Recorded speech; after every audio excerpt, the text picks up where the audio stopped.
அன்னப்பன்பேட்டை திருக்குளம்.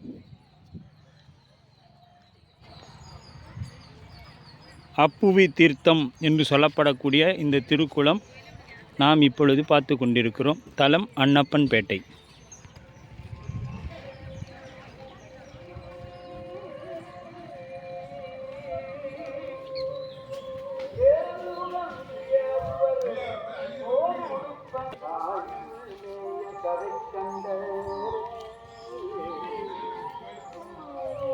ஐயது வண்குழையே ஆகது சூலமும் குழை கையது ஐயா கூட்டு அப்படி நினைச்சு நானும்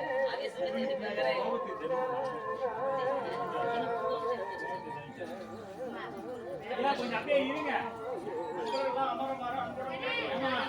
வரலாறு கேட்காம நம்ம என்ன இருக்கும்?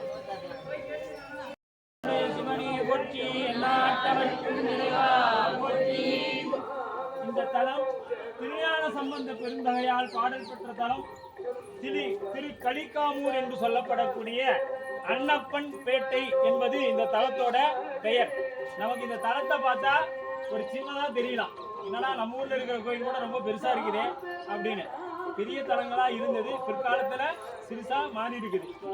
தீர்த்தம் அப்பு தீர்த்தம், அந்த பாத்தீங்களா தீர்த்தம். எத்தனையோ கோயில் இன்னைக்கு போய் நாம செய்யறோங்கிற பேர்ல நாமளா செய்யறோம். இங்க அந்த குளத்தை பராமரிக்கிறதுக்கு கூட ஆள் இல்லை. இந்த ஊர்ல பாத்தீங்கன்னா எவ்வளவு முள்வேலி படர்ந்து அந்த குளம் இறங்கி குளிக்க முடியாத அளவுல ஒரு தீர்த்தமாக இருக்கிறது. அது அப்பு தீர்த்தம் என்று சொல்லப்படுது. மரம் வந்து பாத்தீங்கன்னா தலவிருச்சம் வில்வ மரம். மூர்த்தம் சுந்தரேஸ்வரர், இறைவி அழகம்மை சுந்தராம்பாள், அம்பாள் பேர். பதிகம் சம்பந்த பெருமானால் பாடப்பட்ட ஒரு திருப்பதிகம் உண்டு. முக்கியமாக வயிற்று வலியை போக்கக்கூடியது. இது யாருக்கு அதிகம் இருக்குன்னா, பெண்களுக்கும் உடல் உஷ்ணம் அதிகமாக இருக்கக்கூடிய ஆண்களுக்கும் வயிற்று வலி ஏற்படும். அந்த வயிற்று வலியை நீக்கக்கூடிய தலமாக இந்த தலம் இருக்குது. இதற்கு முன்னாடி நீங்க கூற்றாயினவாறு பாடி திரு அதிகை வீரட்டத்துல அப்பர் பெருமான் தன்னுடைய வயிற்று வலியை போக்கிருப்பார். நீங்க சம்பந்த பெருமான் இந்த பதிகத்தை யாரெல்லாம் பாடுங்களோ பாருங்க, வயிற்று வலி தீராத நோய் அப்படின்னா என்ன நோய்? பிறவி நோய். நாம மீண்டும் பிறக்காம இருக்கணும்னா, அந்த நோயை நீக்கணும்னா இவரை வழிபாடு பண்ணணும். உடல் பிணி உயிர் பிணி இரண்டையும் சரி செய்யக்கூடியவர் ஒரே மருத்துவர். ஒரு மருத்துவர் ரெண்டு ஸ்பெஷலிஸ்டா இருக்கிறார். அந்த மாதிரி ரொம்ப சிறப்பு வாய்ந்த தலம். இங்க வில்வத்தலையால் ஒரு அர்ச்சனை பண்ணினீங்கன்னா ரொம்ப சிறப்பு. கலி அப்படின்னா துன்பத்தை நீக்கக்கூடியவர். எல்லாருக்கும் எல்லாத்துக்கும் ஒரு கட்டாயமும் ஒரு துன்பமாச்சு இருக்கும். யாரும் துன்பம் இல்லாதவங்களே இல்லை. இங்க இருக்கிற அத்தனை பேரும் துன்பம் இல்லாம இங்க வந்திருக்கிறோம். துன்பத்தோடையும் குறைகளோடையும் தான் இங்க வந்திருக்கிறோம். அது அத்தனையும் நீக்கக்கூடியவர். மூர்த்தி தலம் சிறுசாக இருந்தாலும் கீர்த்தியும் அருளும் மிக அதிகமாக இருக்கக்கூடிய தலமாக இந்த தலம் விளங்குகின்றது. இறைவன் சிவபெருமான் வீட்டிருக்கும் ஊர் திரு கலிக்காமூர் என்று பெயர் இருக்கு. அசுரனை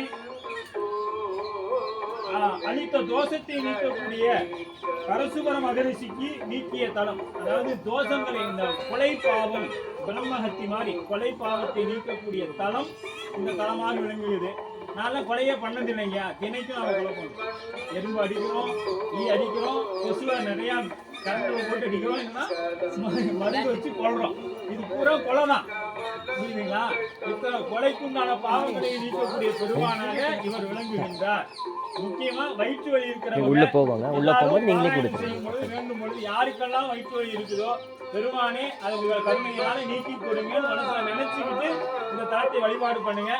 ஒரு வில்வம் சாத்தினாலும் உங்களுக்கு அனைத்து நன்மைகளும் நடக்கும் என்று சொல்லப்படுகிறது. நமது அன்பர்கள் எல்லாருடைய சார்பாகவும் நாம் சாமிக்கு வில்வம் சாத்து வில்வம் கொண்டு வந்திருக்காங்க.